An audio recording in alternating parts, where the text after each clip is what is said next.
Salut très chers amis. Le sabotage de notre nation par le régime Sassou ne devait plus nous permettre, surtout nous les enfants du Congo, de simplement s'assumer et de regarder ces gens-là briser la nation de cette façon. Ce que Sassou a fait, c'est que les parents de Sassou ont fait, c'est du sabotage. C'est du sabotage, à 100% du sabotage. Tous les jours, nous sommes en train de découvrir des fonds volés. Nous faisons ici une suite, on peut même dire une combinaison de suites géométriques et arithmétiques sur le vol des deniers publics. Et ça, c'est tous les jours. Et ce qui est très curieux, c'est que vous avez là un peuple qui est en train d'acclamer, où les quelques cadres qui sont encore dans ce pays se permettent de donner des petits t-shirts aux enfants, que nous avons déjà vu des photos au niveau de la Bunza, des enfants avec des t-shirts, comme un peu la répétition de ce que nous avons vu au niveau de Pointe-Noire.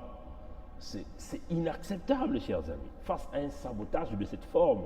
Quand nous parlons du sabotage, c'est le sabotage du système financier, le sabotage du système éducatif, le sabotage du système social, le sabotage dans tout le système médical au Congo-Brazzaville.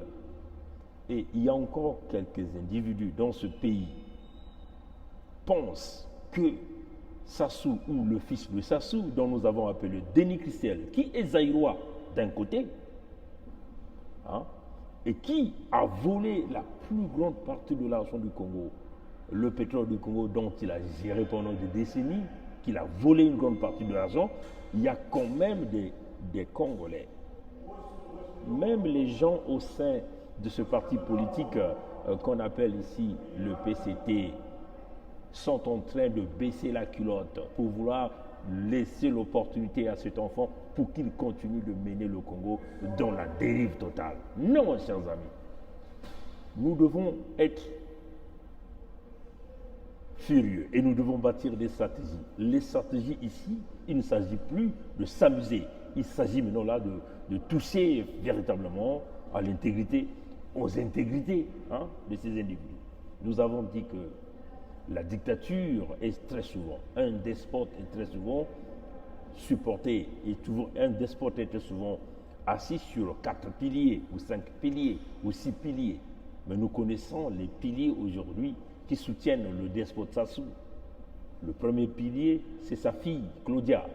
Le deuxième pilier, c'est son fils, Denis Christel. Le troisième pilier, c'est Jean-Dominique Okemba. Le quatrième pilier, c'est Pierre Ngolo du PCT.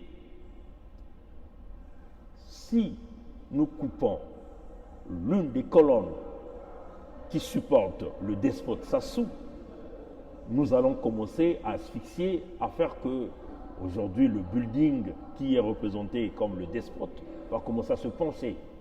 Et si nous touchons au centre même de cette colonne, éventuellement Denis Christel ou Claudia, nous allons donc pousser le despote à ce que nous appelons à une crise cardiaque et franchement à la chute fatale du despote.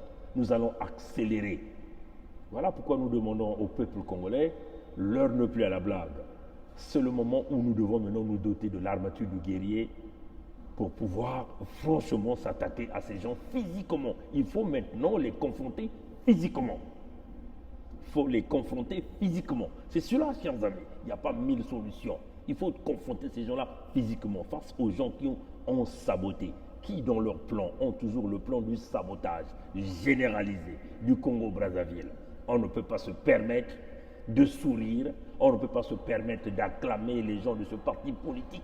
Il est temps que nous agissons fermement face aux individus qui ont confisqué les libertés d'expression, les libertés des paroles, les libertés de déplacement des populations, des gens qui ont confisqué la richesse de la nation.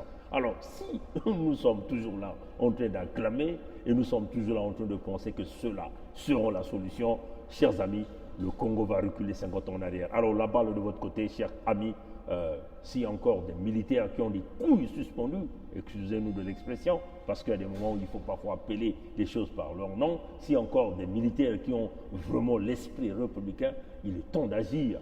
Sinon, nous les civils, nous sommes en train de jouer à notre calcul et nous savons le calcul dans les tout derniers jours qui vont arriver, ça serait décisif. Merci d'avoir suivi le direct. Prière de partager. Au revoir.